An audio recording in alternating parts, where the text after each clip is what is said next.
Praise అలాడ్. August 17వ తేదీ 2024. ఈరోజు దేవుని వాక్యము ఫిలిప్పీయులకు రాసిన పత్రిక 4వ అధ్యాయము 19వ వచనము.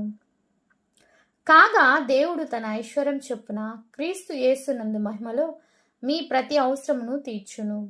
అవును క్రీస్తునందు ప్రియమైన వారలారా, దేవుడు ఐశ్వర్యవంతుడు. ఆకాశమును భూమియు జలములు జలరాశులు కొండ పర్వతములు అన్నీ ఆయన ఐశ్వర్యములు వివరించుచున్నవి. ఆ శ్రీమంతుడైన క్రీస్తు మనకు ఇస్తున్నటువంటి వాగ్దానం, తన ఐశ్వర్యం చొప్పున తన మహిమలో మన ప్రతి అవసరమును తీర్చును. మన అవసరతలన్నిటినీ తీర్చువాడు మన దేవుడు. కావున ఆయన ఐశ్వర్యం ద్వారా మనం అన్ని విషయంలో సమృద్ధి కలిగి ఉందుము. ఆమెన్.